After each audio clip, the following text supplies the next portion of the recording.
Sa unang tunog pa lang ng alarm, napakislot si Risa. Agad na inabot ang cellphone sa tabi ng unan. 6:15 na pala, hindi man lang siya nagising ng kusa. Gosh, papasok na naman ang trabaho. Pero kahit madalas siyang mapagod, may kakaibang thrill sa dibdib niya tuwing mag-aayos bago pumasok. Mas masaya naman na may trabaho kaysa wala. Pagkatapos maligo at nagbo-blow dry ng buhok, pumili siya ng white blouse at high-waist na slacks. Pagpasok niya sa opisina, sinalubong agad siya ng ingay ng printer, kaluskos ng mga papel at ang pamilyar na boses ni Kim. Ang isa sa pinakakakampi pero kalaban din niya minsan sa friendly competition nila sa opisina. Oy, Risa, guess what? Masiglang bungad ni Kim at may hawak na ice latte. Nauna ako sa'yo today. Ilalagay ko to sa calendar. Wow, achievement? Natatawang sagot ni Risa. Pero sige, pagbibigyan kita. Once a month naman yan eh. Nagtawanan silang dalawa bago siya naupo sa desk. Nagbuka siya ng email. Sobrang dami agad. Pumintig ang sentido niya pero hindi siya nagpatalo. Isa-isa niyang binuksan at inisa-isang sinagot. Napabuntong hininga si Risa. Okay, isang malaking hinga. Kaya ko to. Pagdating ng 10:30 a.m., nasa conference room na siya kasama ng buong creative team. Lead siya sa isang campaign para sa malaking retail brand na siguradong makakatulong sa kanya kapag napaganda niya ang execution. Risa, can you walk us through the updated concept? Tanong ng boss niya na si Marjorie at nakahalukip-kip sa harap niya. Tumayo si Risa, kinuha ang clicker at nagpakita ng slide deck. Sure po ma'am. Habang nagsasalita siya, ramdam niya ang lakas ng loob na palagi niyang pinaghuhugutan. May pangarap siyang umangat, gumawa ng pangalan, at maging isang babae na hindi nilalagay ng buhay sa kung saan-saang landas na wala namang kabuluhan. At kapag tumatawa si Marjorie o tumatango ang creative director sa ideya niya, tumataas ang kumpiyansa ni Risa. Yun ang mundong minahal niya kahit nakakapagod talaga. Nang matapos ang meeting, nakahinga siya ng mas maluwag. Lumapit si Kim. Girl, ang talino mo, as in, parang hindi ka pa stress. Stressed ako, sagot ni Risa, sabay tulak sa balikat ni Kim. Pero magaling ako magpanggap. Lumipas ang araw, hindi na niya namalayan na 7 p.m. na pala. Sa kalagitnaan ng paghahanda niyang mag-log out, nag-vibrate ang kanyang cellphone. Nag-text ang boyfriend niyang si Primo. Hindi ka pa ba tapos? Pauwi na ako galing sa work. Dinner tayo. Kahit simple lang, miss na kita. Napangiti si Risa. Natutuwa talaga siya sa mga message ng kanyang boyfriend. Laging may pagod sa mata si Primo, mabagal kumilos minsan, at parang laging nag-iipon ng lakas ng loob bago magsalita. Pero mabait, maalaga, at higit sa lahat, ramdam ni Risa ang sincerity nito. Mga tipong bihira na sa panahon ngayon. Subalit, may anak ito. Si Teo na 4 na taong gulang. Hindi madaling isipin, hindi rin madaling tanggapin ng buo. Pero hindi niya tinatakasan ang komplikasyon. Pinag-isipan niya yon para naman sa kanya, wala naman sigurong mali na magmahal ng single dad. Maya-maya ay nag-reply na si Risa. On the way na ako, text kita kapag malapit na. Humugot siya ng malalim na hininga. Nag-log out, saka umalis ng opisina. Pagdating niya sa maliit na Japanese diner na napag-usapan nila, agad niyang nakita si Primo sa isang corner booth. Nakayuko ito ng bahagya, may hawak na cellphone at ilang segundo bago siya mapansin. Pero nang mapansin siya, ngumiti ito ng matamis. Ay, Risa, traffic ba? Hindi naman masyado, sagot ni Risa at umupo sa harap nito. Ikaw, parang pagod ka. Napakamot ito sa batok. Medyo, pero gumaan pagkakita ko sa'yo. Hindi niya mapigilang mapangiti. Nag-order sila ng ramen para kay Risa at katsudon naman para kay Primo. Habang hinihintay nila ang pagkain, nagsimula na ang kwentuhan. "Kumusta ang work mo?" tanong ni Primo. Naglabas siya ng buntong hininga. "Grabe, nakakapagod. Pero masaya, nakakatuwa yung campaign project ko. Feeling ko nagugustuhan ni ma'am."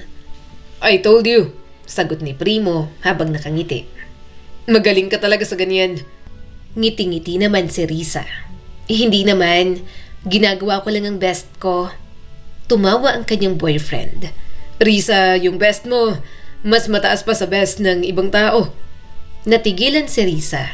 Hindi sanay ang puso niya sa ganoong klase ng papuri. Hindi siya ang tipo ng taong nangangailangan ng validation. Pero iba rin pala kapag may taong nakatingin sa kanya na parang proud na proud. Siguro dahil matagal na siyang ulila. Tita niya na lang ang nagkupkup sa kanya. At nang kaya niya na, hinayaan na lang siya na maging independent sa buhay. Kaya kahit paano, nagke-crave sa pamilya, sa mga taong susuporta at magmamahal sa kanya. Humawak siya sa braso para maitago ang biglang init sa pisngi niya. "Nako, baka bolero ka lang." Hindi ako marunong mambola," sagot naman ni Primo. "Totoo lang ang sinasabi ko." Dumating ang pagkain. Habang kumakain sila, nagbukas ng bagong topic si Primo. "Kanina, nagkulitan kami ni Teo. May bago siyang ginagawa. Medyo nahilig siya sa drawing ngayon." Ngumiti si Risa habang nakikinig. "Cute niya siguro." "Cute at makulit," tawa ni Primo. "Pero mahal ko yon. Siya ang pinakamahalaga sa buhay ko." Tumango si Risa. Kung pipiliin niya si Primo, pipiliin niya ring tanggapin ang anak nito. Okay lang naman sa kanya yon. Ilang buwan pa lang naman ang kanilang relasyon. Kaya hindi niya pa nakikilala ang anak nito. Medyo na off lang talaga siya na saka sinabi ni Primo nitong nakaraang buwan lang. Doon siguro naging big deal sa kanya dahil hindi nito sinabi agad. "Gusto mo siyang makilala?" tanong bigla ni Primo. Kumabog ang puso ni Risa, pero mahinahon niyang sinagot. Hindi ko pa alam. Hindi pa siguro ngayon, pero someday. Ilang months pa lang naman tayo. Saka na." Tumango si Primo at hindi na siya pinilit. "That's okay. Ayoko namang madaliin ka." Habang inihahatid siya ni Primo papunta sa sakayan, tahimik lang silang dalawa habang magkahawak ng kamay. "Thank you sa dinner," sabi ni Primo. "Gusto ko talaga kapag kasama ka." "Gusto rin kitang kasama," sagot naman ni Risa. "Pwede ba ulit tayong magkita this week?" Ngumiti naman siya. "Sige, kahit coffee lang." Nang papara na siya ng taxi, bigla itong humarap sa kanya. "Risa, thank you for staying. Alam kong hindi simple ang sitwasyon ko. Sorry. Natatakot lang ako na baka magbago ang isip mo kapag sinabi kong single dad ako." Hinawakan ni Risa ang braso nito at marahang pinisil. "Primo, hindi rin simple ang buhay ko. Pareho lang tayo. Nagulat lang ako na saka mo na sinabi sa akin na may anak ka kung kailan ilang buwan ang relasyon natin. Pero okay na yun. Promise, hindi na talaga big deal. Saka baka next week, pwede ko nang i-meet ang anak mo. Busy lang talaga ako this week." Napangiti naman agad si Primo. Pagpasok niya sa taxi, nakatingin pa rin si Primo. Habang umaandar ang sasakyan, sumandal siya sa upuan at napabuntong hininga. Kaya gaya ng pinangako ni Risa, nang dumating ang sunod na linggo, talagang naghanda na siya na ma-meet ang anak nito. Kumatok si Risa sa pinto ng maliit na apartment ni Primo. May kaunting kaba sa dibdib niya. Iba ang pakiramdam ngayon kumpara sa mga dinner date nila o sa pag-uusap nila sa chat. Ngayon, makikilala niya na si Teo, ang 4 na taong gulang na anak ni Primo, at hindi niya alam kung ano ang aasahan. Bumukas ang pinto at bumungad agad sa kanya ang boyfriend niya. May kalat ng mga laruan sa sala, mga kotse, building blocks at plush toys na nagkalat sa sahig. Medyo magulo pero hindi naman sobrang sakit sa ulo. Expected niya na dahil may bata. "Hi, Risa," boses ni Primo Nakangiti sa kanya habang naglalakad patungo sa sala. Pasok ka lang, huwag kang mahihiya. Salamat. Habang nag-aalis ng sapatos at naglagay ng bag sa sofa, may narinig siyang mahinang yabag sa likod ng isang malaking sofa. Biglang sumulpot si Teo mula sa likod, medyo natatakot, tahimik at dahan-dahan. Ngunit sa sandaling nakita nito si Risa, kumapit agad ang maliit nitong mga kamay sa binti niya. Oh, ang cute mo. Medyo nagulat dahil tiwala agad sa kanya si Teo. Mama? Tanong ni Teo, halatang naghahanap ng sagot, ngunit lumingon si Primo at ngumiti. Hindi anak, siya si Tita Risa. Sabi ni Primo. Hindi siya mama mo. Risa, pasensya ka na. Naghahanap kasi talaga yan ng mama. Ngumiti naman siya. Ayos lang, walang problema. Ngunit kahit nalaman ni Teo na hindi siya ang nanay nito, niyakap pa rin siya ng mahigpit. Napangiti si Risa. Ang lambing mo naman. Ako si Tita Risa. Okay lang ba sa'yo? Nakangiti si Teo at hindi na bumitaw. Naaaliw siya sa anak ni Primo. Magaan ang loob niya sa bata dahil mabait at hindi ito pasaway. Hindi katulad ng ibang batang lalaki na nakasalamuhan niya. Si Teo, hindi malikot at agad na nakikinig kapag sinaway. Habang lumilipas ang hapon, ramdam ni Risa ang kakaibang koneksyon nila ni Teo. Hinahabol siya ng bata sa sala. Hinihingi na basahan ito ng storybook o maglaro ng mga mini car sets sa sahig. Tita Risa, tayo na, sigaw ni Teo habang binubuo ang track ng mga kotse. Okay, wait lang ha, sandali lang ako, sagot ni Risa habang nakatayo sa tabi ng bata at tinutulungan itong ilagay ang mga truck. Si Primo na nakaupo sa sofa ay nakangiti lang. Hindi nagsalita, ngunit ramdam ni Risa ang tingin ng boyfriend niya. Hindi lang basta pagmamasid ng ama na masaya sa anak, kundi parang tinitingnan rin siya ni Primo ng masinsinan. Pinag-aaralan kung paano siya kumikilos sa bata. Habang naglalaro sila sa sofa, napansin ni Risa kung gaano katalino at ka-curious si Theo sa maraming bagay. Tita, anong ginagawa ng moon? Iyon ang parang malaking bituin na nakikita natin sa gabi, sagot ni Risa. Nagbibigay liwanag siya sa gabi para hindi tayo matakot sa dilim. Pagkatapos maglaro, humingi si Primo ng tulong kay Risa para sa dinner. Habang kumakain, si Theo ay naupo sa tabi niya at halos nakasandal sa kanyang braso. Ang sarap ng spaghetti, nakangiting sabi ng bata. Natawa naman si Risa at ramdam ang init sa dibdib. Hindi niya akalain na ganoon siya makakaramdam sa isang bata na hindi sa kanya. Salamat Theo, kain ka lang ng kain. Pagkatapos ng hapunan, nag-alala si Risa sa oras. Alam niyang kailangan na niyang umalis bago magdilim ng sobra. Ngunit hindi madaling humiwalay si Theo sa kanya. Tita, huwag ka nang umalis ha, sabi ng bata at may halong lungkot at takot. Kasi Theo, kailangan na nating magpahinga, okay? Uuwi na ako ngayon, sagot ni Risa at marahang hinawakan ang maliliit nitong kamay. Ngunit kahit pa ganun, hindi bumitaw si Theo. Hinawakan nito ang braso ni Risa at umiyak ng kaunti. Tita, please huwag ka na muna umalis. Napatingin si Risa kay Primo na napakamot na lang sa ulo. Humugot ng malalim na hininga si Risa at niyakap ang bata. Hindi kita iiwan, Theo, pero kailangan ng tita na umuwi. Promise, babalik ako. Ipagluluto ulit kita ng favorite na spaghetti. Ngumiti si Theo sa kanya kahit may luha sa mata. Promise? Promise, sagot niya naman. Niyakap siya ni Primo at hinalikan. Salamat. Sobrang close mo agad sa anak ko. Masayang masaya ako. Lumalaki na kasi si Theo na walang nanay, kaya naghahanap na. Nangungulila rin sa pagmamahal ng isang ina. Kaya masaya ako na nandito ka na sa buhay namin. Napangiti siya. Masaya rin naman ako na tinuturing niya akong mama. Sige na, uuwi na ako. Baka gabihin pa ako, Primo. Paglabas niya ng apartment, Naglakad na siya papunta sa kotse na nabook niya. Wala namang sariling sasakyan ng kanyang boyfriend, kaya hinatid na lang siya hanggang makasakay. Sumandal si Risa sa upuan ng sasakyan. Napangiti na lang siya. Masaya siyang makilala si Teo.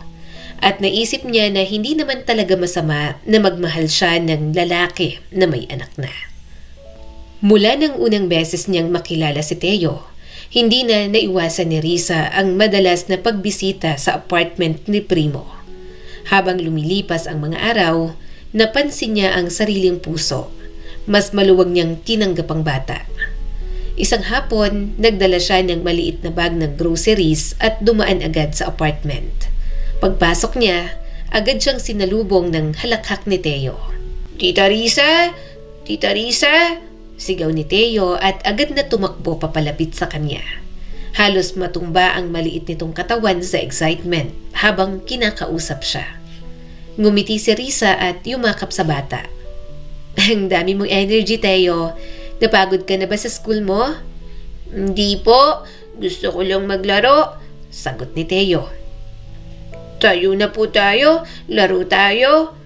Habang naglalaro sila sa sala, nakatayo si Primo sa kusina. Nakangiti habang pinagmamasdan ang kanilang interaction. "Ang dali niyang kumonekta sa'yo," saad ng boyfriend niya. "Ang galing mo talaga. Sa future, sure na akong magiging mabuting nanay ka." Tumawa si Risa. "Wala pa sa isip ko ang magkaroon ng anak. Wala pa sa isip ko ang mag-settle down. Marami pa akong gustong gawin sa career ko. Kapag may anak ako, hindi ko magagawa yon. Kaya wala pa muna akong balak. Saka na, okay na muna itong si Teo." Nilapitan siya ni Primo.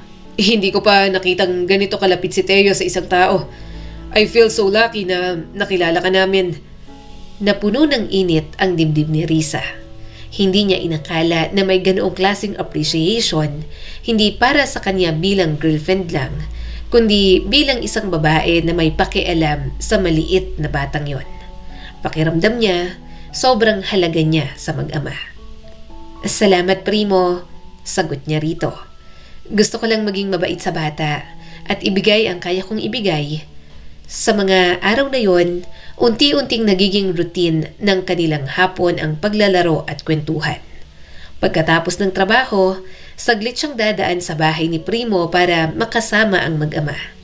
Minsan, uuwi si Risa o kaya ay matutulog sa bahay ni Primo. "Mag-live-in na lang kaya tayo para hindi ka na uuwi at dito ka na lang." Minsan ay suhestyon ni Primo. Umiling naman agad si Risa. "Hindi ako sure kung good idea yan. Ilang buwan pa lang naman tayo. Saka I'm not really into the live-in setup, Primo. Kahit na boyfriend kita, I still value my me time.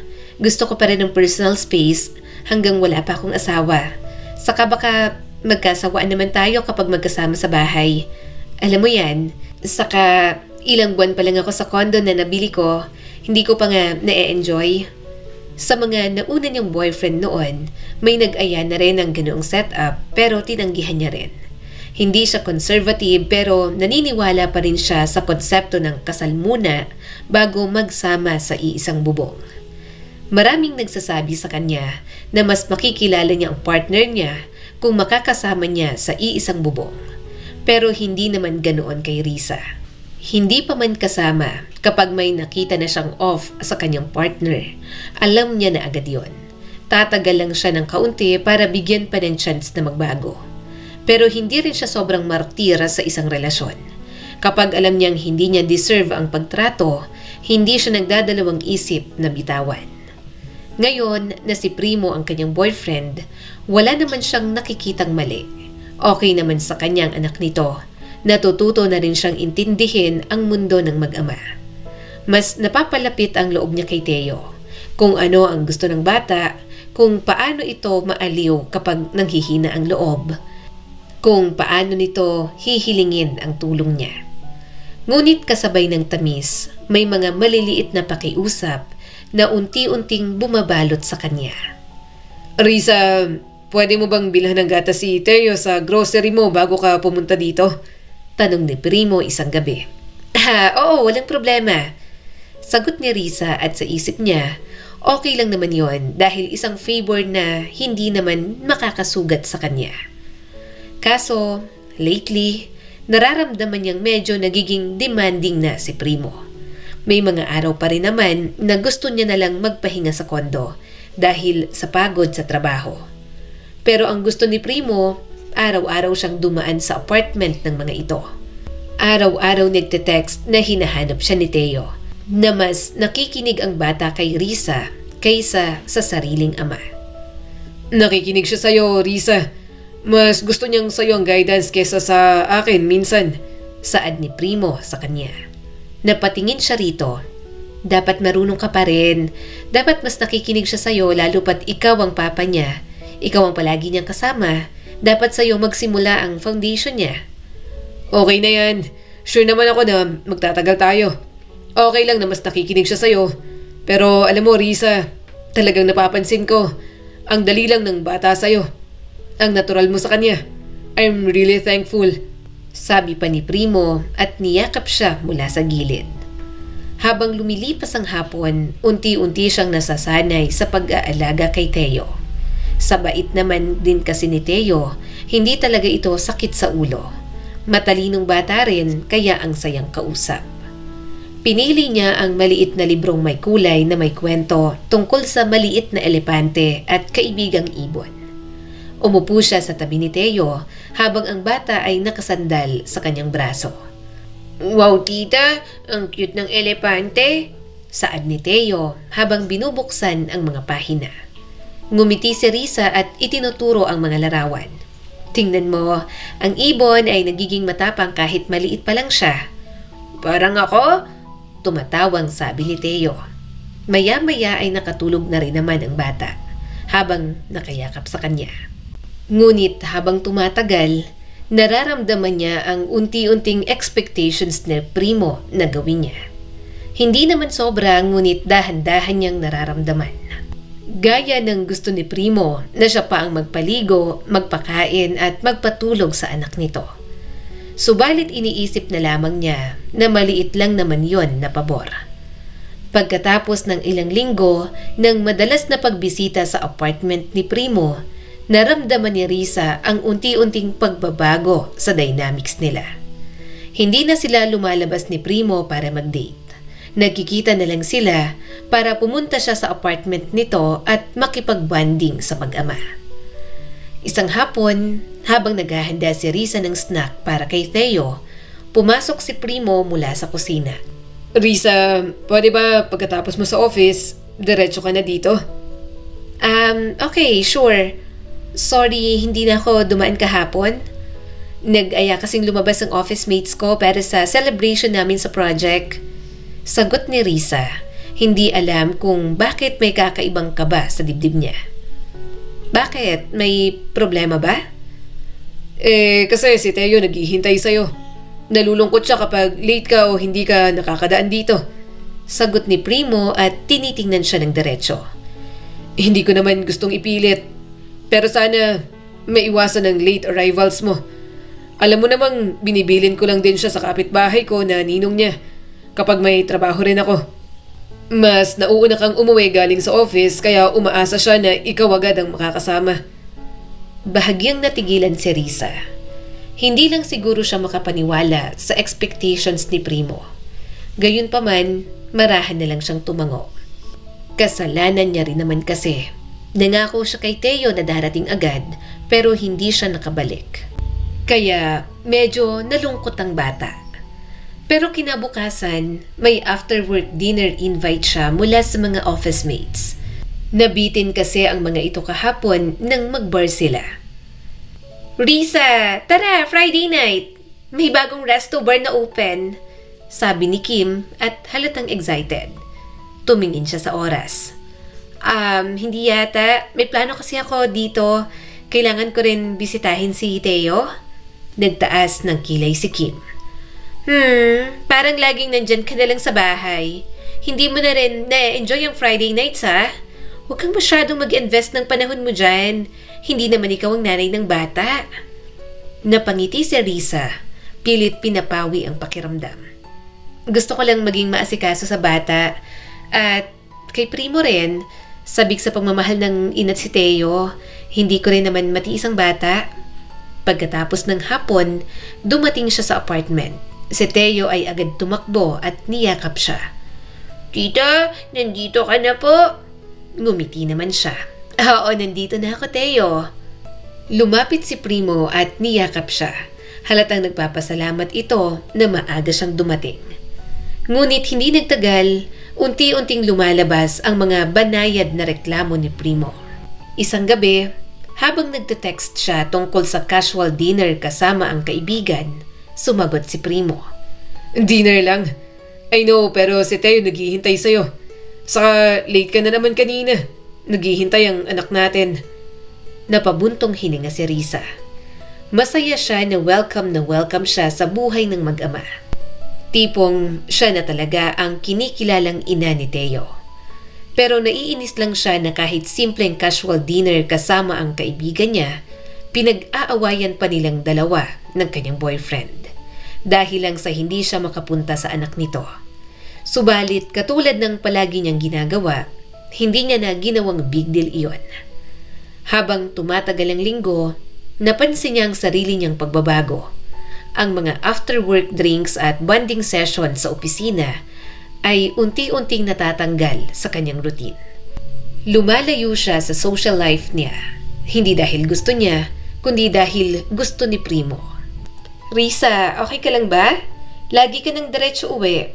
Hindi ka naman dating ganyan. Tanong ng isa niyang office mate isang hapon habang nagkakape sila sa pantry. Okay lang naman, sagot ni Risa.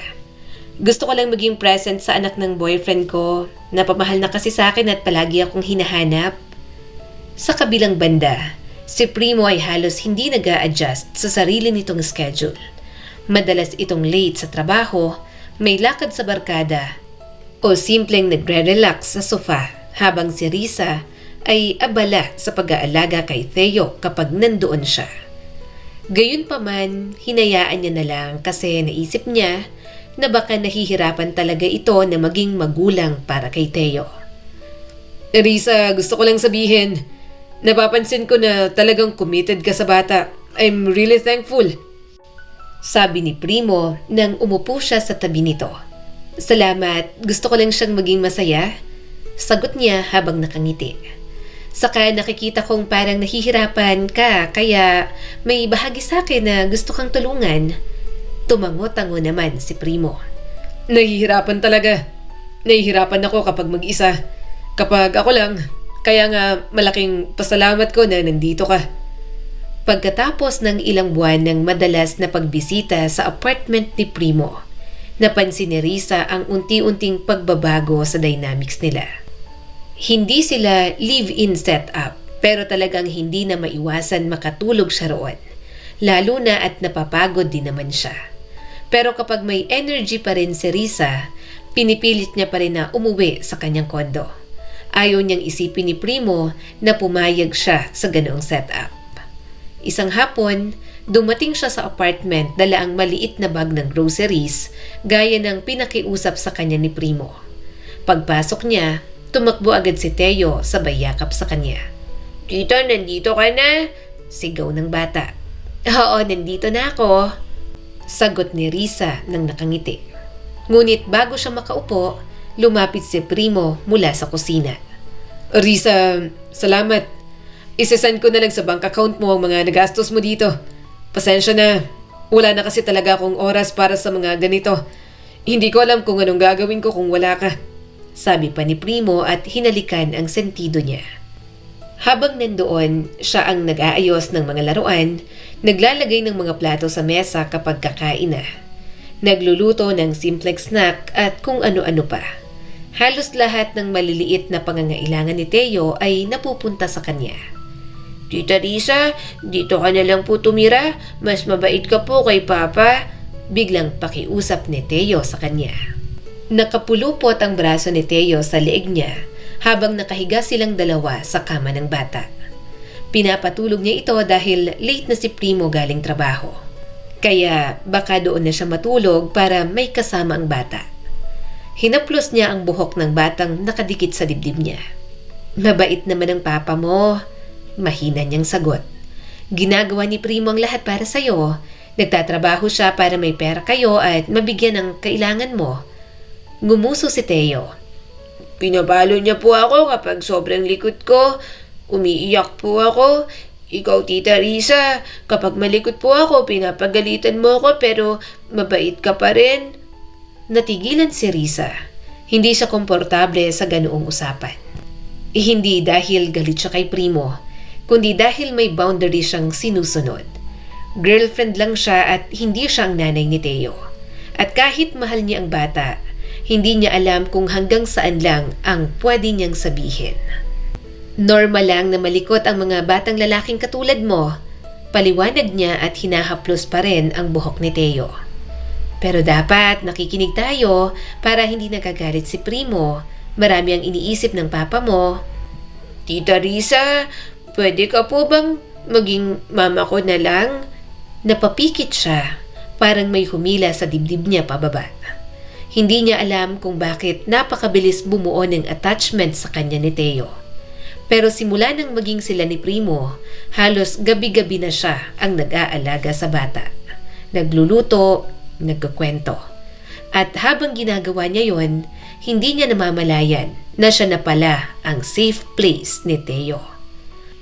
Pero hindi pa siya asawa, hindi pa siya stepmom, at ayaw niyang pangunahan si Primo.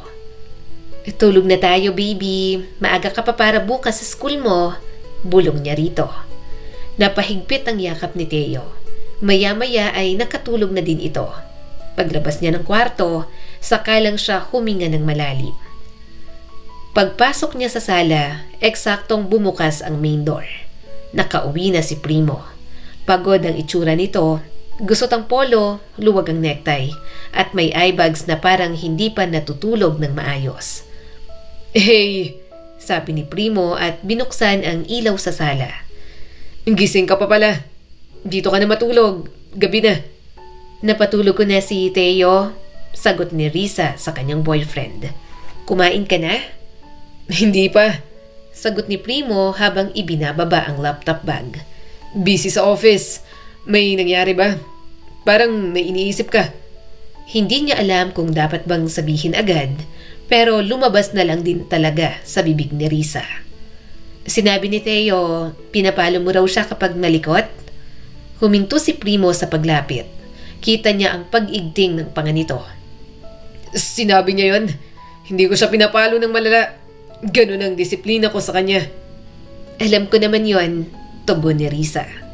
Magkaiba lang tayo ng approach. Hindi kita hinuhusgahan, Primo. Pero parang ganun na rin. Tumayo ito ng tuwid at umiwas ng tingin. Risa, hindi mo anak si Teo. Alam mo yun. At yon ang linya na parang kutsilyong dumiretso sa puso niya. Hindi siya makapaniwala sa sinabi nito. Medyo na-offend siya, lalo na at hinahayaan at demanding naman si Primo na mag-alaga siya kay Teo. Pero minamasama nito ang pagiging concern niya. Hindi ko naman sinabing may karapatan ako sa anak mo, sagot niya at hindi maitago ang sakit. Pero girlfriend mo ako, naawa lang ako sa bata. Ikaw itong demanding na alagaan ko ang anak mo, tapos biglang ganyan ka? Hindi ako nakikialam bilang nanay. Nakikiusap lang ako bilang taong nagmamahal sa'yo at sa anak mo. Natahimik si Primo. Umupo ito sa couch at napabuntong hininga. Pasensya na, pagod lang ako. Napairap si Risa at kinuha ang mga gamit niya. Uuwi na ako. Agad humawak si Primo sa kanyang kamay. Please, huwag kang sumabay sa pagod ko. Dito ka na matulog. Gabi na at mapapagod ka lang. Bad trip na talaga si Risa. Wala siyang pakialam kahit mapuyat at mapagod siya. Naiinis siya sa naging sagutan nila ni Primo tungkol sa anak nito. Gusto niya pa sanang makipagtalo, pero naputol yon nang bumukas ang pinto ng kwarto ni Teo. Papa? Nanginginig ang boses ng bata. Narinig ko po kayo. Nagkatinginan sila ni Primo. Mabilis siyang lumapit sa bata. Teo, hindi kami nag-aaway. Inaaway niyo po si Tita Risa? Humikbi ito at tumingin kay Primo. Ayoko pong inaaway si Tita. Halatang natamaan si Primo. Kinuha nito ang anak at pinunasan ng luha. Anak, hindi ko inaaway si Tita Risa. Napapagod lang si Papa. Tita Risa, Hinila ni Teo ang kamay niya. dito ka na lang po. Kapag nandito ka, hindi po ako natatakot. Tulog ka na dito. Huwag ka na pong umalis. Dahil naaawa siya sa bata, doon na lang din talaga natulog si Risa. Pero tumabi siya kay Teo sa halip na kay Primo. May tampo pa kasi siya sa kanyang boyfriend. Pero kinabukasan, sinuyo naman agad siya ni Primo. Panay ang hingi nito ng sorry sa kanya. Pagdating ng hapon, inaya na rin siyang mag-date sa isang restaurant. Kaya nawala na ang kanyang tampo. Yun nga lang, sa mga lumipas na linggo, mas madalas mag-overtime sa trabaho si Primo. Kaya halos hindi na talaga makauwi si Risa sa kanyang kondo. Siya na kasi ang sumusunto kay Theo sa ninong nito at nagbabantay rito habang wala pa si Primo. Bakit? Late na naman po si Papa, Tita. Tanong ni Theo isang gabi. Siguro may trabaho lang siya, Theo. Sagot ni Risa at nginitian ito. Pero okay lang, maghintay tayo ng dinner. Nakita niya si Theo na malungkot, tumingin sa bintana at tila naghihintay sa anino ng ama. Napangiti ulit si Risa at pinipilit tanggalin ang lungkot sa bata. Kapag pinagmamasdan niya si Theo, naaalala niya ang kanyang sarili noong bata pa siya. Bago siya maulila, busy sa work ang kanyang mga magulang. Nang pumanaw naman ang mga ito, sa tita na siya lumaki. Pero parang mag-isa pa rin siya dahil may mga sarili namang anak ang tita niya na mas priority kaysa sa kanya. Ayaw niyang maramdaman yun ni Theo, na parang nag-iisa ito, na parang walang tao na gusto itong makasama. Isang gabi, habang nag-scroll siya sa social media sa kanyang cellphone, napansin niya ang tag photo ng kanyang boyfriend. Nakita niya si Primo nakangiti sa isang grupo ng mga lalaki at babae. Hawak ang beer sa isang bar. Akala ko ba nag-overtime siya? Gulat niyang tanong at napatingin kay Theo na nakatulog na kahihintay sa tatay nito. Napatingin siya sa pinto at malalim na nag-isip. Ako ang laging nandito. Ako nag-aalaga sa anak niya. Ako nag-aasikaso. Habang siya nasa bar lang pala. Inaaway niya pa ako at pinaparamdam sa akin ng guilt kapag naghihintay si Theo sa akin. Pero kahit naiinis, hindi niya na yon ginawang big deal. Kung gagawin niya pa kasing malaking bagay, parang wala na rin siyang pinagkaiba kay Primo. Iniisip niya na lang na nag-a-unwind ito dahil nakita niyang napagod din naman sa trabaho. Kinabukasan, habang naghahanda ng breakfast para kay Theo, tinitingnan ni Risa ang lumang nakasulat sa kanyang phone.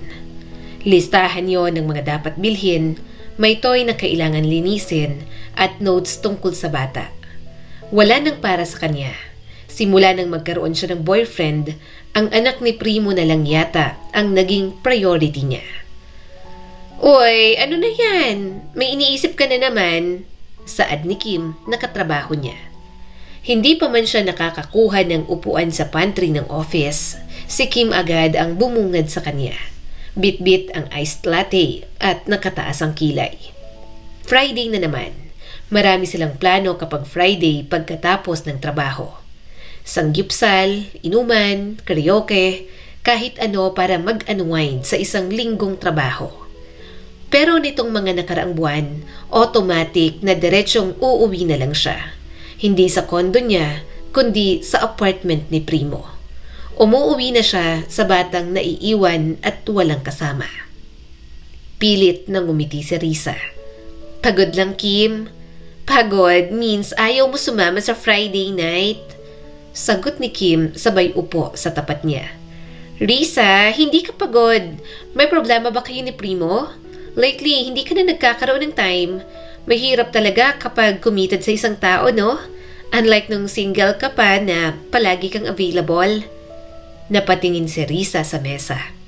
Hindi naman exactly problema, pero complicated. Complicated sa banda ni Theo, yung anak ni Primo. Siya talagang dahilan kung bakit ako hindi nakakasama. Si Teo kasi na-attach na talaga siya sa akin. As in, sobra. That's cute though. Sagot ni Kim pero may duda ang tono. Sobrang attach? Sa anong level? Huminga ng malalim si Risa.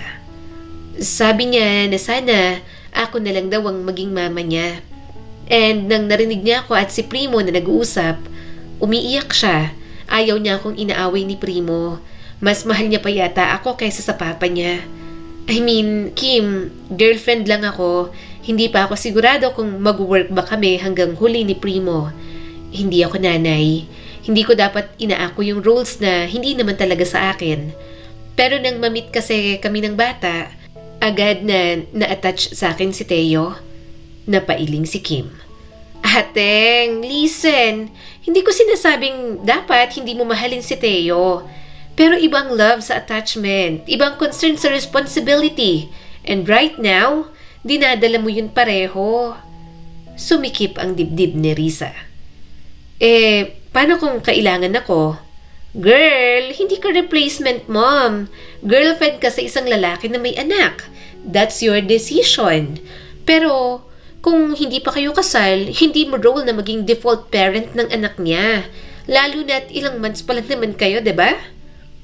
Muling kinagat ni Risa ang ibabang labi. Pero hindi ko naman ginagawa as role na ako talagang nanay niya. Natural lang na may care ako sa bata. Bata yun eh. Ateng, sagot ni Kim at mas lalong lumapit sa kanya. Lahat ng bata kailangan yon. Pero hindi ibig sabihin, ikaw na dapat ang mag-provide. Si Primo lang dapat ang may responsibility sa anak niya. And of course, yung mother niya na ewan natin kung nasaan. Napaiwas ng tingin si Risa. Si Primo, nakikita ko naman na sinusubukan niya. Pero may mga panahon talaga na hindi niya nakikita kung ano ang nararamdaman ni Teo. Bakit ikaw ang laging sumasalo? Nagkatinginan sila ni Kim. Sinasalo niya dahil napamahal na rin naman siya sa bata. Pero alam niyang may punto rin naman si Kim. Si Primo pa rin dapat ang higit na mas kumikilos para sa anak nito. Naramdaman muli ni Risa ang paninikip ng kanyang dibdib. Dahil walang ibang gumagawa. Ateng, I love you, sabi pa ni Kim. Pero nakikita ko na, nalulunod ka na. Hindi mo lang napapansin kasi mahal mo si Primo at mahal mo si Teo. Yung mga ginagawa niya sa'yo, dyan ka magsisimulang ma-burn out. Hindi mo mararamdaman agad. Magigising ka na lang isang araw na ubus ka na. Napatingin si Risa sa mga kamay niya. Hindi niya alam kung mararamdaman niya ba yon. Hindi niya iniisip kasi kahit paano ay nasisiyahan naman siya sa pag-aalaga kay Teo.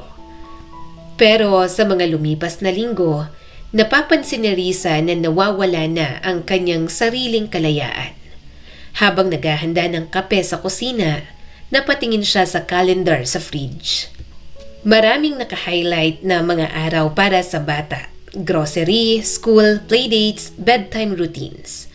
Ngunit napansin niya na wala sa listahan ang kanyang sariling oras. Isang gabi, naglakas loob siyang i-schedule ang sarili niya na sumama sa night out. Kailangan niya yon para maging klaro ang kanyang isipan. Primo, gusto ko sanang lumabas sa Friday after work. Kaunting banding lang sana sa opisina. Sabi niya habang naghahanda ng hapunan. Tumahimik si Primo, nakatingin sa kanya at pagkatapos ay may halong seryoso ang tono. Hindi. Iiyak si Teo. Ayokong malungkot siya. Saka mag-OT ako. Walang magbabantay sa anak natin. Napahinto si Risa at mataman itong tiningnan. Primo, one night lang naman. Huwag ka nang mag-OT. Palagi ka namang nag-o-overtime. Minsan sinabi mo mag-o-overtime ka, pero nakita ko sa post mo na gumigimi ka pala. Wala akong sinasabi sa paglabas mo after work. Pero sana, hayaan mo rin akong lumabas. Gusto ko lang din naman na mag-unwind. Next time na lang yan. Risa, siyang anak ko. At alam kong mas importante sa kanya na nandyan ka kaysa sa simpleng bonding ng mga office mates mo. Sagot ni Primo na para bang dito talaga ang huling desisyon. Napailing siya at nawala sa mood. Tinanggal niyang apron Kinuha ang gamit at masamang tiningnan ang kanyang boyfriend. Bahala ka na nga. Wala akong pakialam kung awayin mo ko. Pero lalabas ako sa Friday sa ayaw at sa gusto mo. Kung gusto kong mag-unwind, huwag mo kong pipigilan. Kung nag-aalala ka na walang kasamang anak mo, edi umuwi ka ng maaga. Tinawag pa siya ni Primo pero umalis pa rin siya. Masyado siyang naiinis at baka magkasagutan pa sila. Nang sumapit ang Friday, sa halip na mag-enjoy, napainom pa siya ng marami. Hindi pa rin mawala ang inis niya kay Primo. Pero pagkatapos nun, nagkabati naman ulit sila. Sinundo kasi siya at inalagaan ng malasing. Pero magkabati man sila sa bawat away, palagi pa rin silang napupunta sa parehong problema. Isang gabi, matapos maihiga si Teo at matapos ang lahat ng routine, naglakad si Risa papunta kay Primo. Primo, pwede ba mag-date tayo? Gusto ko lang kasing magbakasyon, just the two of us. Then, ibili na lang natin sa ninong niya si Teo. Mahirap kasi talaga na may kasamang bata sa travel. Saka, may time tayo na tayong dalawa lang at mas mag-enjoy tayo, sabi ni Risa sa kanyang boyfriend. Tumahimik si Primo, tiningnan siya ng diretso at pagkatapos ay sumagot ng walang emosyon. Risa, hindi natin kailangan ng dates. Sa bahay na lang tayo mag-date. Kung mag-travel tayo, isama na lang natin si Teo. Pamilya tayo kaya dapat hindi iniiwan ng bata. Bahagya siyang natigilan. Alam naman niyang mahalaga rin na kasama si Teo. Pero danas niya na rin kasi na mag-travel na may kasamang bata dahil sa mga pinsan niya. Ang tito at tita niya hindi makapag-enjoy kapag may kasamang mga bata. Kaya may mga trip talaga ang mga ito na hindi kasama ang mga pinsan niya. At may mga trip din naman na kasama. Ang gusto niya kasi, sana ma-enjoy ang trip kung sakali. Ituring yung bakasyon dahil parang nakaka-stress na sa kanila ang mga nangyaring pag-aaway. Mukhang yon ang hindi maintindihan ni Primo. Pero gusto ko lang na tayo lang paminsan-minsan para sa atin lang, sabi ni Risa. Pinipilit ang lambing sa boses, ngunit may bahagyang kirot. Napailing si Primo. Hindi naman kailangan yun, Risa. Napabuntong hininga na lang siya at hindi na yon pinilit pa. Wala na siyang lakas makipagtalo. Siguro ay magso-solo trip na lang siya. Mukhang tinatamad din naman kasi ang kanyang boyfriend. Kaya nang makahingi ng leave na once in a blue moon niya lang mai-request, nagplano na agad talaga siya ng bakasyon. Gusto niya rin kasi na bisitahin ang mga kamag-anak na nasa Norway. Gusto niyang doon mag-spend ng Christmas at New Year. Pero hindi niya inasahan na pag-aawayan pa nila yon. Ano ba, Primo? May sarili akong buhay, singhal niya Risa. Gusto kong mag-spend ng mahabang vacation at mahabang holiday sa mga kamag-anak ko. Tapos hindi mo ko papayagan? Dahil lang ano? Dahil walang magbabantay sa anak mo? Bakit hindi ikaw ang mag-effort na sumama kay Teo? Ikaw ang totoong ama, pero mas may pagkukulang ka pa sa kanya. 2 weeks lang naman, patuloy niya pa. Isang beses lang yun sa isang taon, Primo. Hindi pa nga. Minsan hindi rin ako nakaka-Christmas break.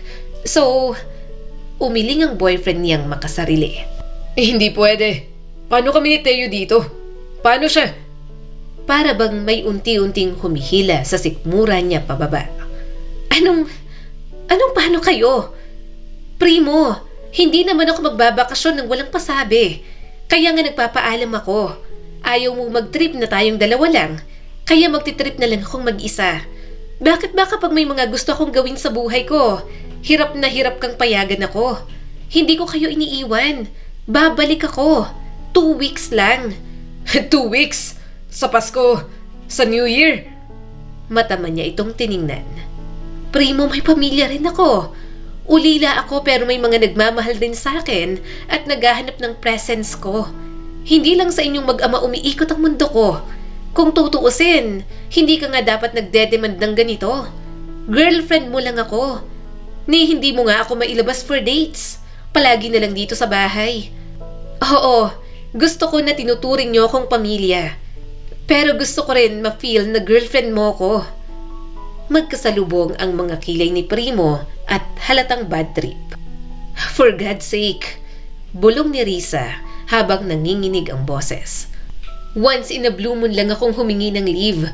Hindi ako nagbabakasyon. Hindi ako nag-a-absent. Hindi ako nagpapahinga. Primo, hindi mo ba nakikita yon? Umigting ang panga ni Primo. Hindi kasi pwede. Sinong mag-aalaga kay Theo? May iba na akong commitments. Ikaw ang mag-alaga sa anak mo. Ikaw ang mag-adjust ng schedule para sa kanya at hindi ako. Mabilis at mariing sagot ni Risa. Ikaw ang kanyang ama. Ikaw talaga dapat. Umangat ang boses ni Primo. Alam mo namang hindi ganun kadali.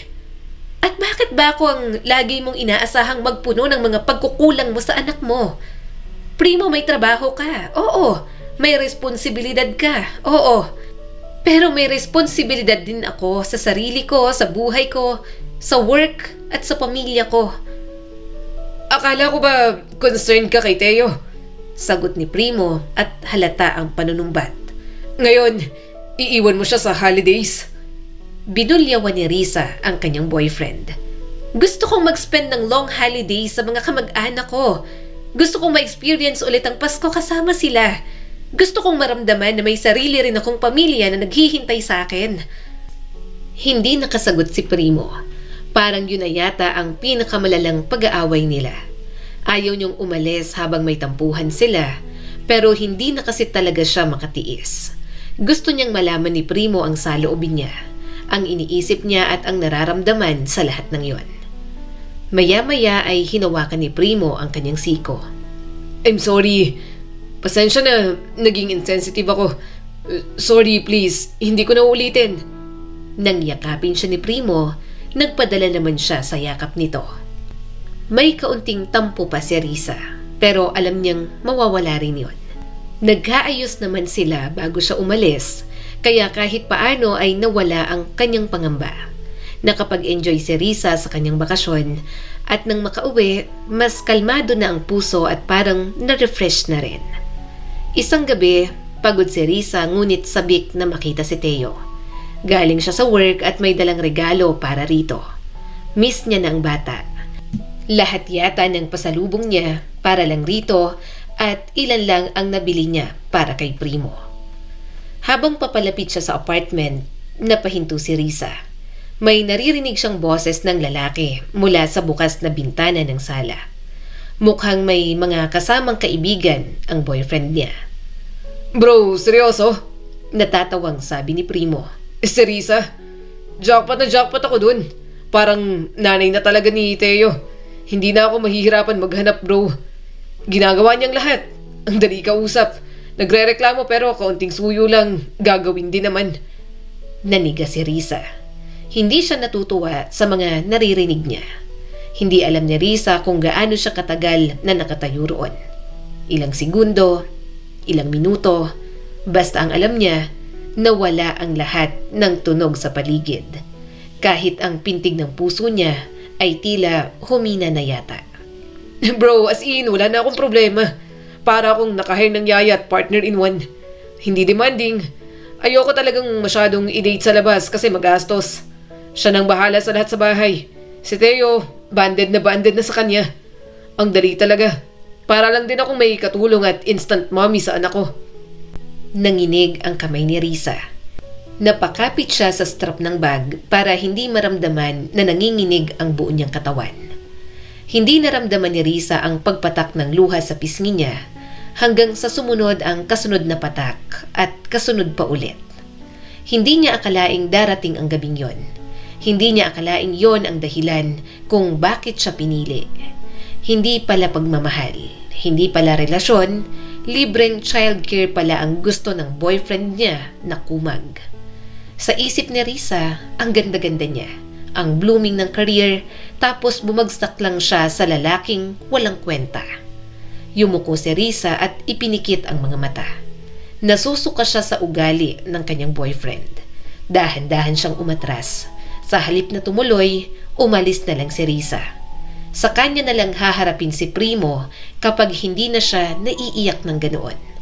Ayaw niyang maging mahina at magmukha na namang utu-uto. 3 araw matapos marinig ni Risa ang mga salitang bumiyak sa puso niya, nagdesisyon siya na hindi na siya babalik. Hindi na siya tutugon, hindi na siya magpapakita, hindi na siya magpapagamit. Sa unang pagkakataon matapos ang mga buwan ng pagiging available, mabait at nag-a-adjust at nagmamahal ng walang inaasahan. Nagpasya siya na piliin ang sarili niya. Pero kapalit ng desisyong yon ay ang pinakamabigat na sakit. Ang iwan si Teo na napamahal na sa kanya. Nakatitig si Risa sa cellphone niya. Sunod-sunod ang messages ni Primo roon. Pero kahit isang beses ay hindi siya nag-reply. Gusto niyang mabaliw ito, kakaisip kung ano ang problema. Babe, nasan ka? Nasa labas ka na ba? Kanina ka pa hinihintay ni Teo. Don't be late. Risa? Kinabukasan, mas maagang nagising si Risa kaysa sa alarm. Magaan ang pakiramdam ng katawan niya, pero mabigat ang dibdib. Pagtingin niya sa cellphone, may 20 messages at 8 missed calls. Hindi niya binuksan ni isa. Sa huli, nagpop ang sunod-sunod na galit na mensahe ni Primo. Anong drama na naman to? Nagiging childish ka. Pansinin mo ko.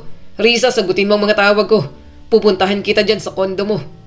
Napairap lang si Risa. Hindi siya natatakot. Hindi siya naghanap ng dahilan para humingi ng pasensya. Hindi niya inisip kung may mali ba siya. Alam lang niya, may karapatan siyang manahimik. Hindi niya niloko si Primo. Hindi niya iniwan ng walang dahilan. Hindi siya nawala dahil sa wana. Umurong siya dahil sa sakit at sa katotohanang nagmula rin naman dito. Pagkababa niya sa lobby, nagbilin na agad siya sa gwardya. Manong, ipapaban ko na po rito si Primo. Huwag niyo na po siyang papapasukin.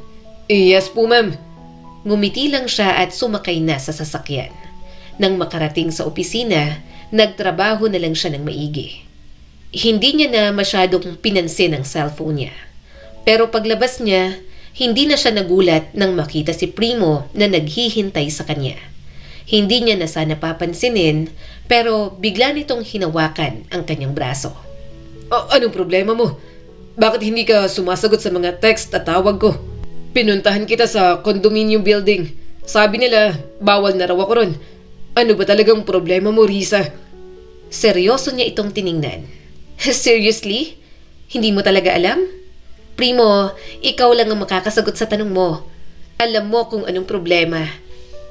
Bakas ang inis sa mukha ng sira-ulo niyang ex-boyfriend. Ano? Mukha ba akong manghuhula? Risa, sabihin mo kung anong problema mo. Gusto mo na bang makipaghiwalay? Oo, nakangisi niyang sabi. Pero mukhang wala rin naman sa'yo, di ba? Kasi mukhang hindi mo naman ako tinuturing na girlfriend talaga. Tinuring mo akong yaya ng anak mo. Naghanap ka lang ng girlfriend para may maging nanay kay Theo. Umawang ang bibig nito.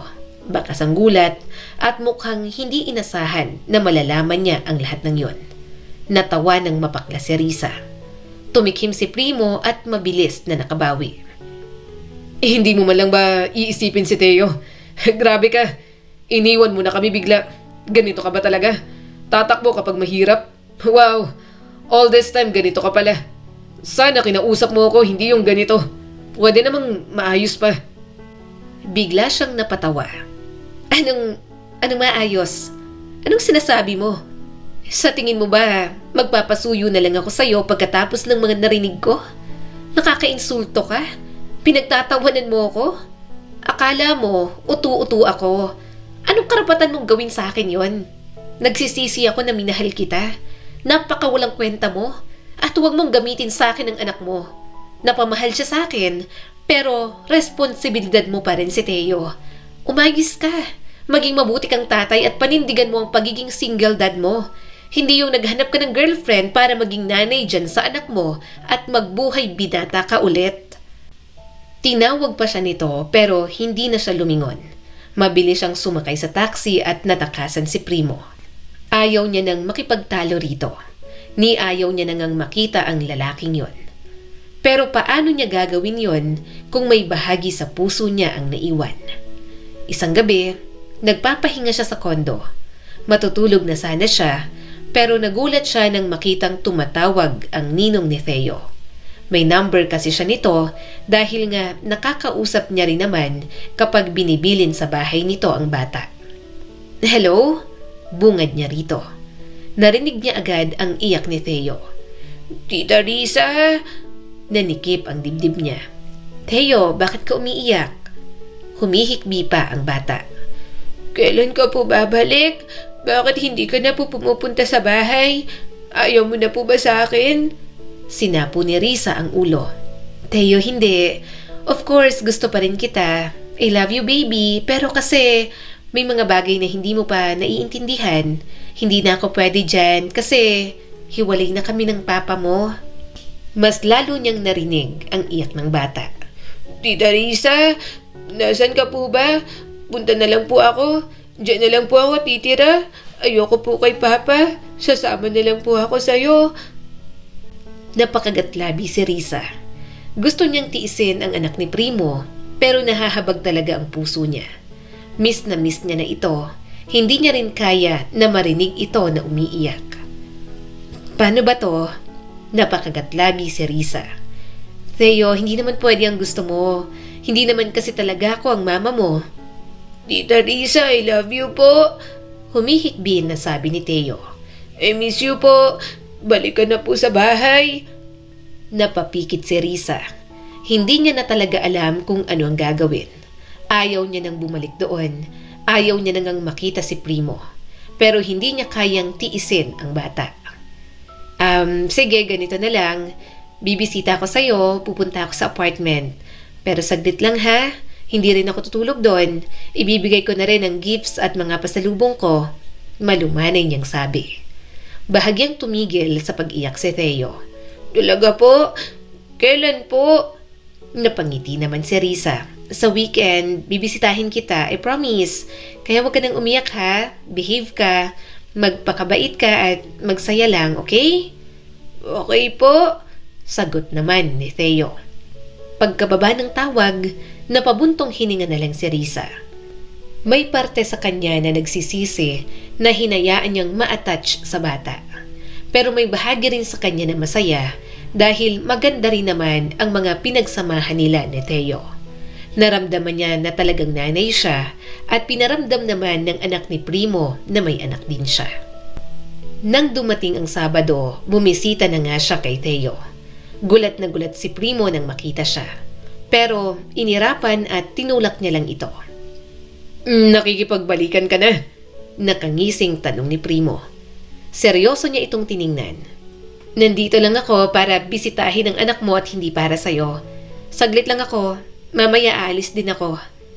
Tumawa lang si Primo na para bang confident ito na makikipagbalikan talaga siya. Pero sobrang imposible na yon para kay Risa.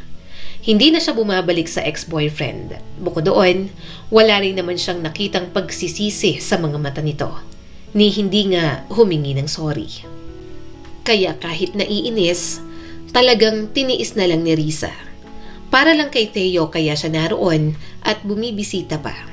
Kapag pakiramdam niya ay pinapasa na naman ito ang responsibilidad sa kanya, umaalis agad siya. Kapag nanunuyo si Primo at gagawin na naman siyang uto-uto, sinusupalpal niya. Kaya habang tumatagal, talagang nawawala na lang ang pagmamahal ni Risa. Tila ang daling mag-move on para sa kanya.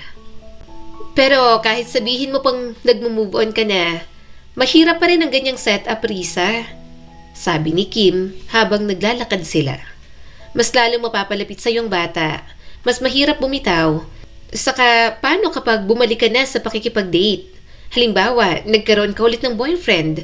Sa tingin mo ba, matutuwa ang boyfriend mo na may connection ka pa sa ex mo? Syempre hindi. Kahit sabihin mong para sa bata lang naman yon. Kaya kung ako sa'yo, i-detach mo na yung bata. Kapag mas napamahal ka pa dyan, hindi mo mamamalayan, umiikot na naman ang mundo mo kay Theo. Baka suyuin ka pa pabalik ni Primo at maging utu-utu ka na naman. Napabuntong hininga si Risa habang binubuksan ang bag para hanapin ang wallet. Alam ko, sobra kong alam, Kim. Pero paano ko naman iiwan si Teo? Ang dami nang nangyari. Ang dami ko na rin alam tungkol sa bata. Para ko na rin siyang maliit na kapatid, pamangkin. Ewan? Umirap si Kim na para bang hindi convinced sa mga pinagsasasabi niya. Pamangkin? Risa, wag tayong maglokohan. Halata sa'yo, halata sa kilos mo. Inaalagaan mo siya tulad ng isang taong nakakaramdam ng pananagutan.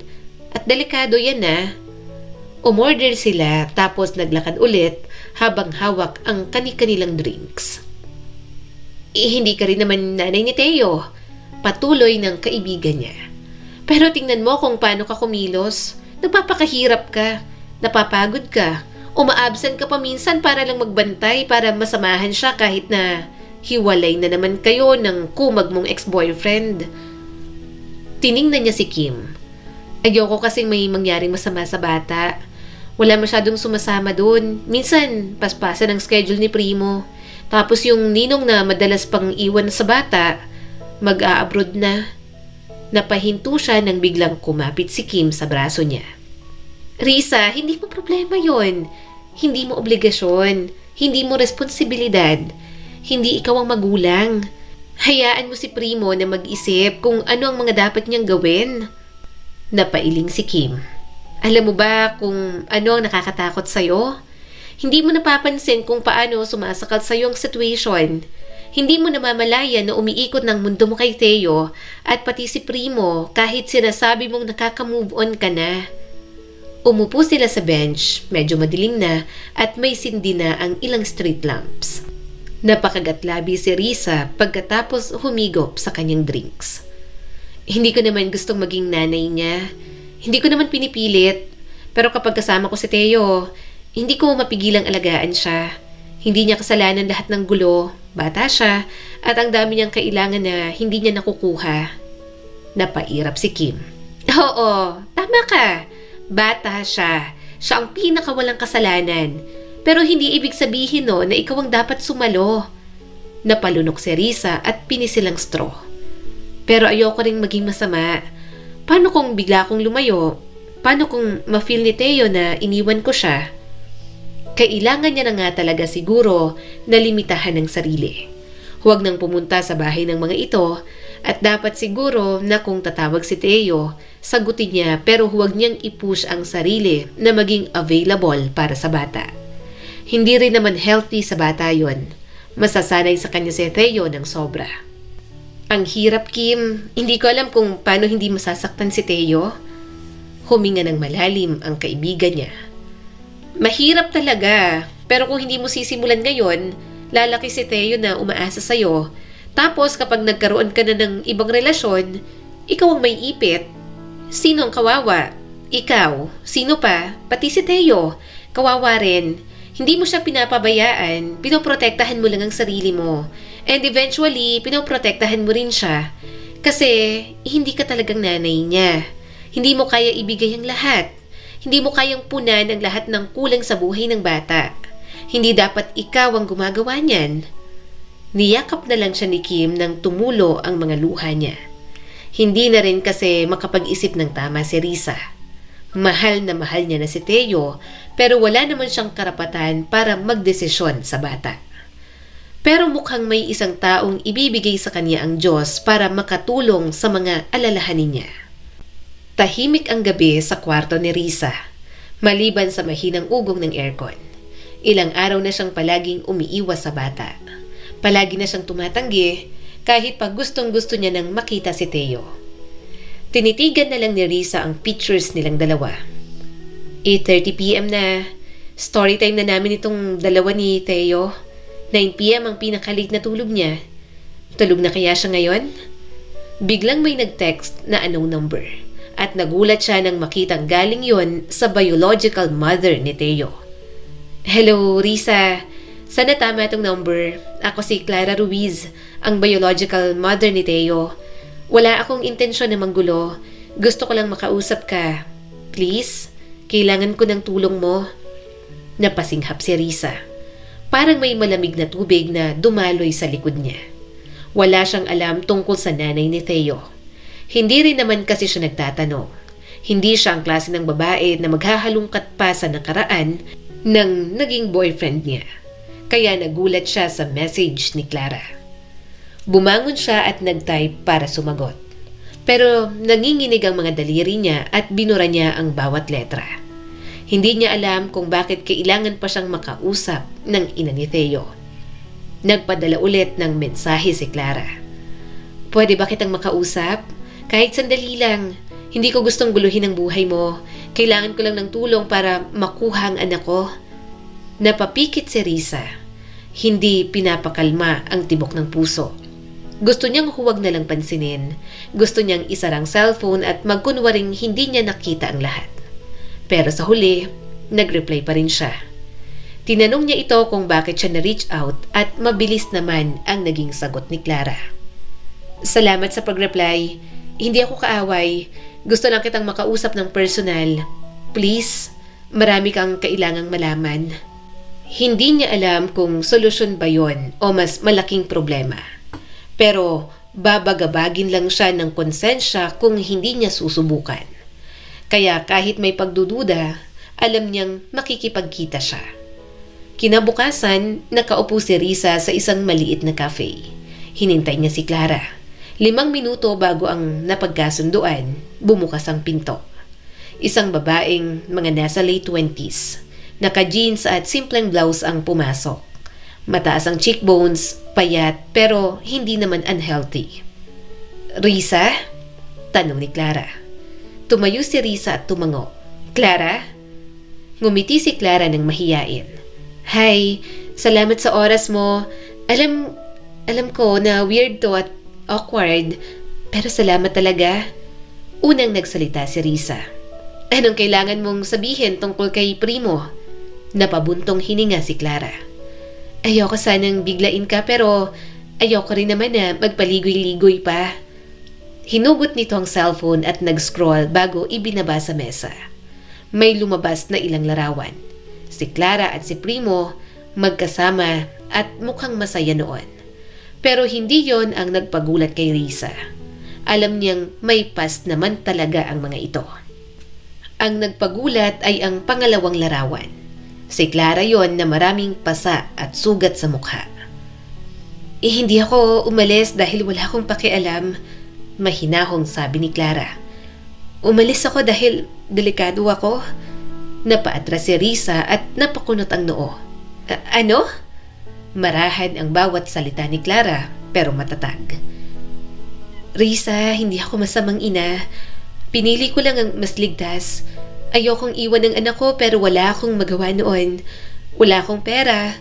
Wala akong kahit ano. Walang tumulong sa akin. Ang tanging nagawa ko lang, umalis na dahil hindi ko na rin naman makuha ang anak ko. Ayaw ibigay ni Primo sa akin. Natatakot ako na baka sinasaktan niya pa rin hanggang ngayon. Mataman niyang tiningnan ang dating girlfriend ni Primo. Hindi niya alam kung maniniwala ba siya.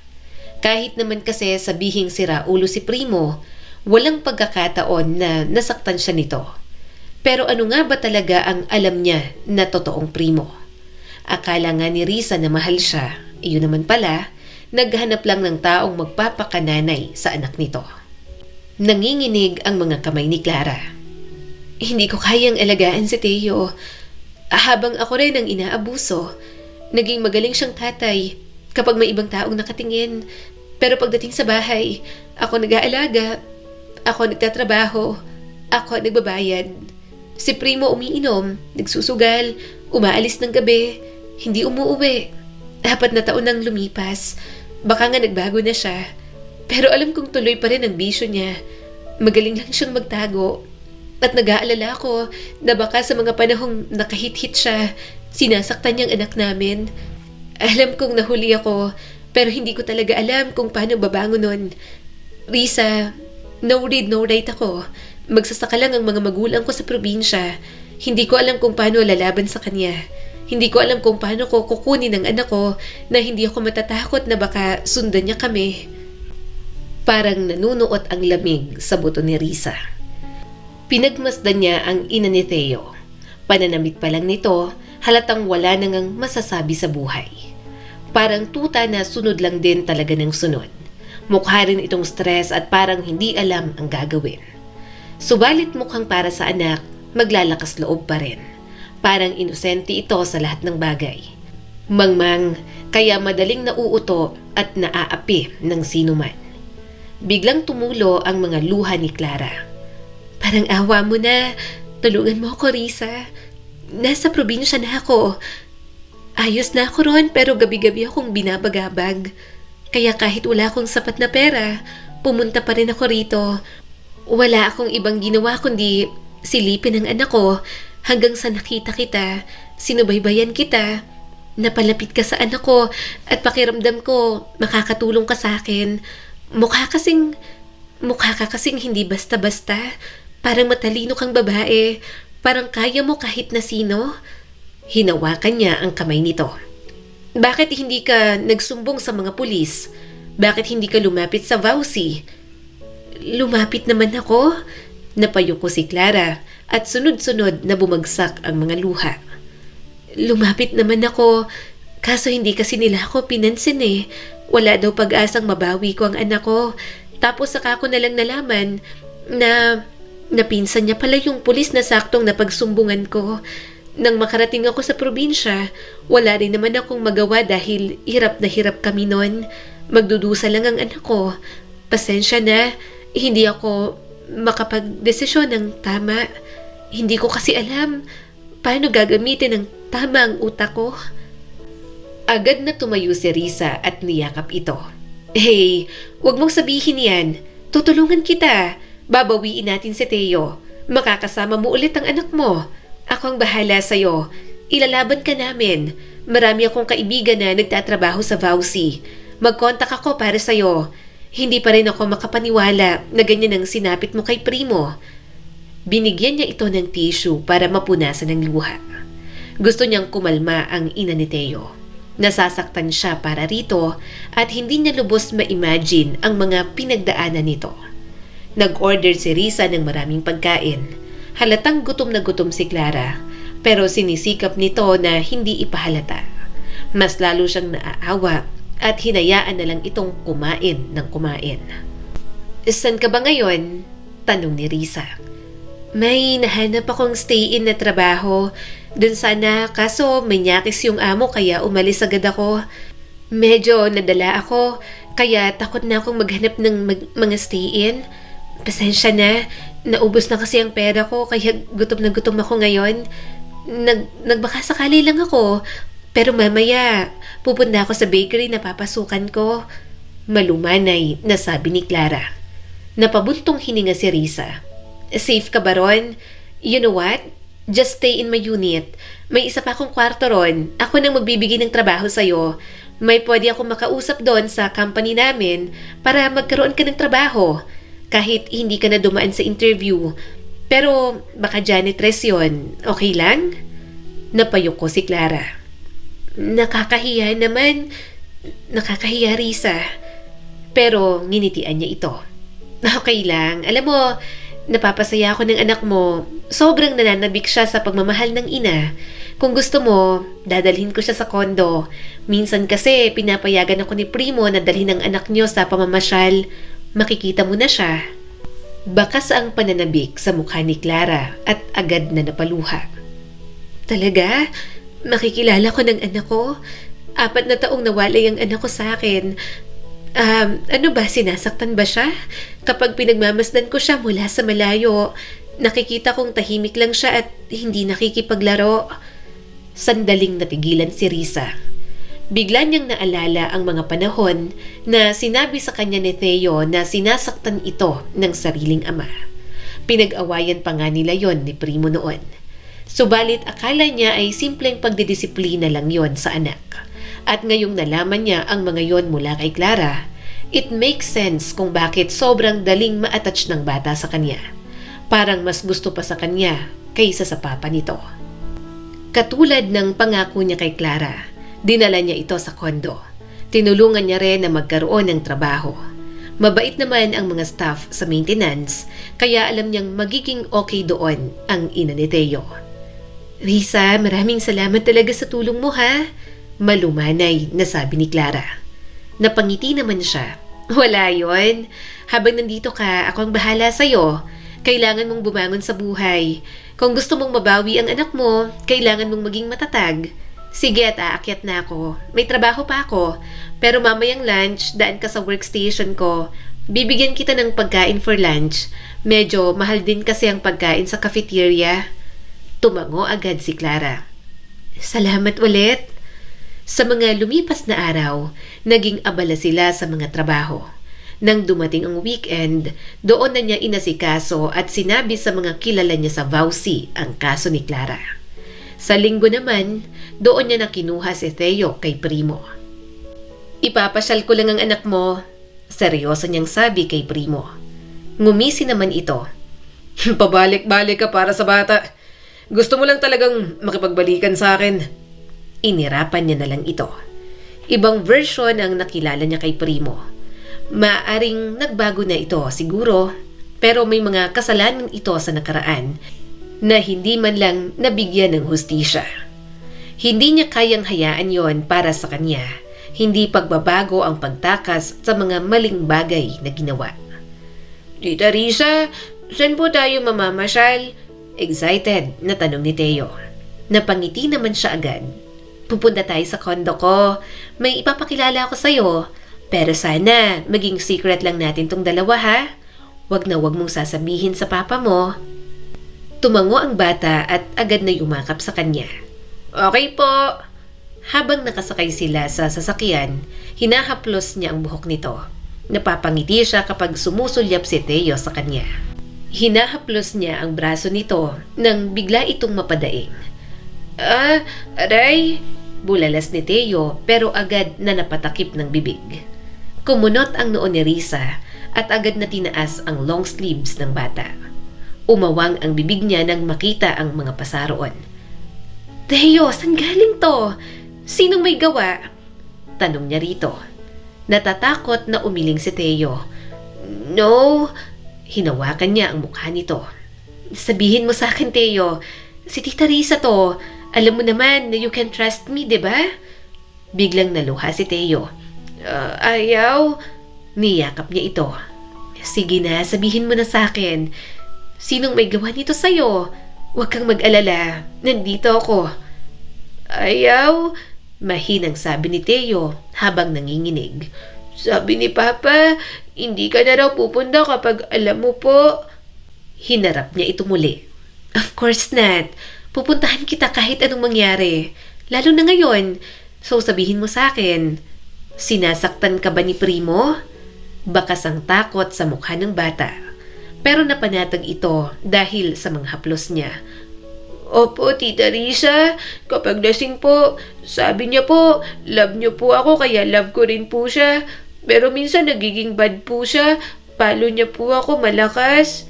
Hindi na napigilan ni Risa ang mga luha at muling niyakap si Theo. Hindi siya makapaniwala. Maliit lang ang katawan nito at kung mapapasobra ang pananakit, talagang magkakapasa.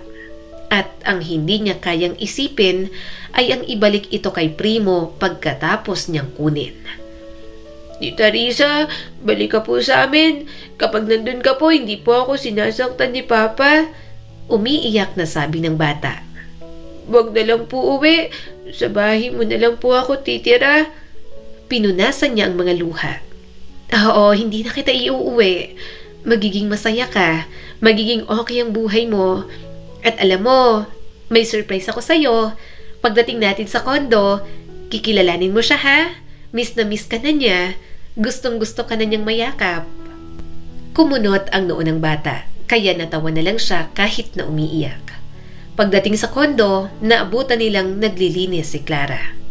Clara, di ba sabi ko sa'yo, huwag ka nang maglinis. Hindi naman kita katulong, sabi ni Risa dito. Patuloy pa rin sa pagwawalis ang ina ni Theo. Siyempre, tumatanaw din ako ng utang na loob. Saka nakikitira ako. Nabitiwan nito ang walis nang makita ang nasa tabi niya. Sunod-sunod na tumulo ang mga luha ni Clara at hindi na matanggal ang titig sa bata. Theo, anak, Napatingin si Teo sa kanya. Tita Risa, sino po siya? Ngumiti si Risa at hinaplos ang buhok nito. Siya ang nanay mo, Teo. Siya ang totoo mong ina. Siya ang surprise ko sa'yo. Binalikan ka niya. Pinagmasdan ng bata ang sarili nitong ina. Bakas ang pagtataka sa mukha ni Teo, pero nakita niyang naluluha pa rin ito. Nang tumakbo ang bata papunta kay Clara, hindi na rin napigilan ni Risa ang mga luha. Hinayaan niya muna ang mag-ina. Labis ang awa niya sa mga ito. Kung tutuusin, para lang siyang naging saling pusa sa lahat ng mga nangyayari. Pero baka kaya siya dinala ng Diyos sa sitwasyon na yon ay para maging tulay para muling magsama sina Clara at Teo. Kitang-kita naman sa batang nananabik ito sa totoong ina. Hindi man lubos na kilala, pero lumapit agad at buong pusong niyakap. Nang sumapit ang gabi, hindi na nga niya binalik si Teo kay Primo. Hindi niya nahahayaang bumalik ang bata sa poder ng tatay nito. Kaya yon at halos murahin siya ni Primo sa mga tawag at texts. Ilang araw niya na kasing hindi inuuwi si Teo. Walang kaalam-alam si Primo na kumikilos na siya para mapanagot ito. Kaya nang sumugod sa kanya, talagang inaasahan niya na. Bakit hindi mo inuuwi ang anak ko? Gigil na tanong ni Primo. Gusto mo bang idemanda kita? Masama niyang tiningnan ang hawak nito sa braso niya. Bitiwan mo ako? Adik ka? Anong sinabi mo?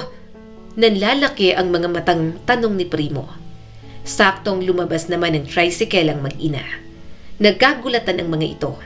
Nanlaki ang mga mata ni Clara at agad na nilagay sa likod ang bata na kasusundo lang nito mula sa school. Clara, anong ginagawa mo rito? Malakas na sumigaw si Primo na parang wala sa sarili.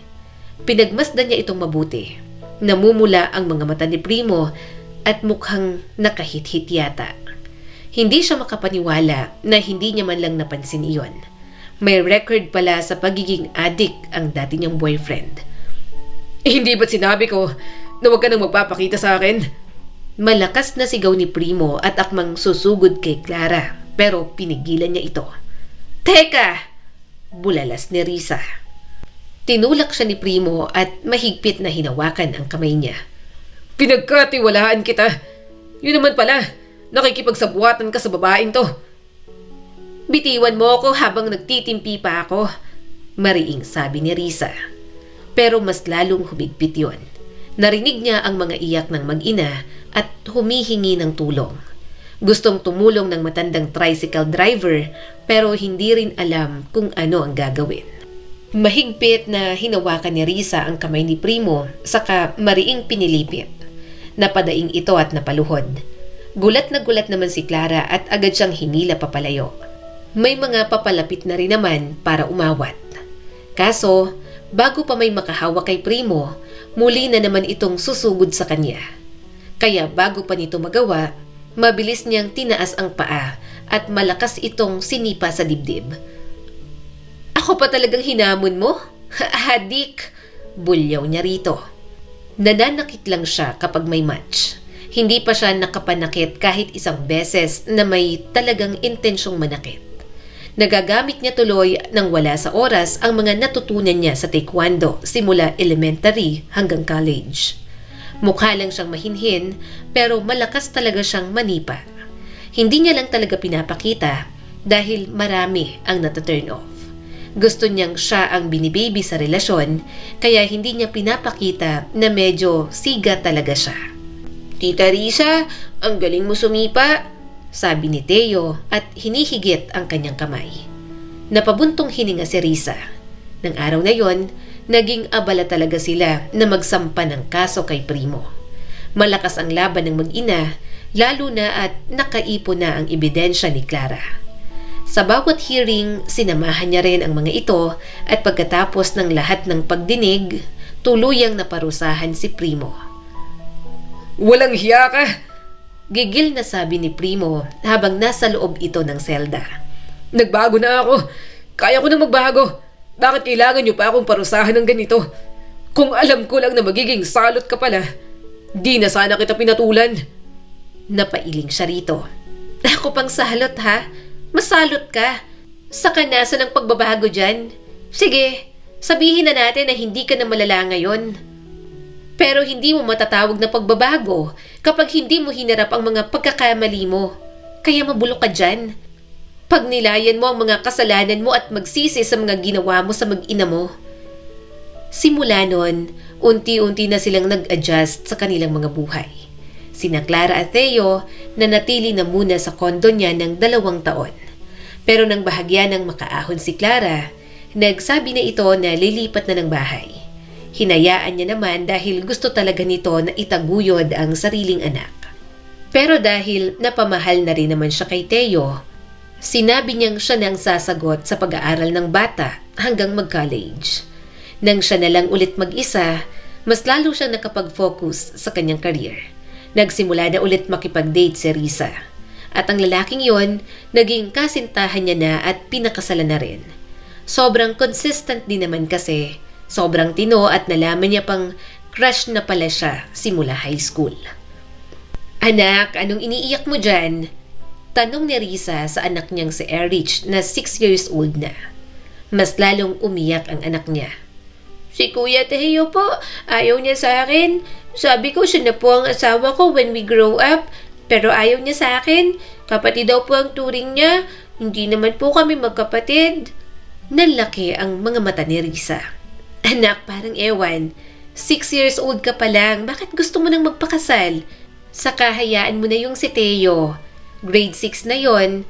Crush nun, same age niya lang. Saka kapatid ang turing niya sa'yo. Kasi mama ang turing niya sa akin. Kaso, ayaw magpaawat ni Erich. Basta mama, hindi ako mag-aasawa ng iba. Siya lang, susumbong ko siya kay Papa. Hindi alam ni Risa kung matatawa na lang ba siya o ewan. Niyakap na lang niya ang kanyang anak. Hindi na niya masyadong inisip. Total, mga bata pa naman ang mga ito. Palagi rin kasing magkasama, kaya sobrang lapit sa isa't isa. Ang mahalaga, sama-sama silang lahat. Masaya sila sa kanya-kanyang buhay at binibigyan pa sila ng Diyos ng panahon para damhin ang lahat ng kagalakang natamasa nila.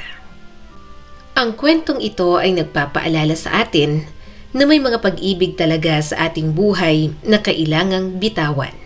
Mga klase ng pag-ibig na nakakawala ng respeto sa sarili, nakakababa sa pagkatao natin, at nakakaubos sa mayroon tayo bago natin sila mahalin. Paalala rin ang kwentong ito na iba't iba ang klase ng mga ina. Hindi lahat ay pare-pareho kung paano magmahal. Gayunpaman, may mga nanay pa rin na naghahangad na maging mabuting ina sa kabila ng bawat pagkakamali at pagkukulang sa kanilang mga anak.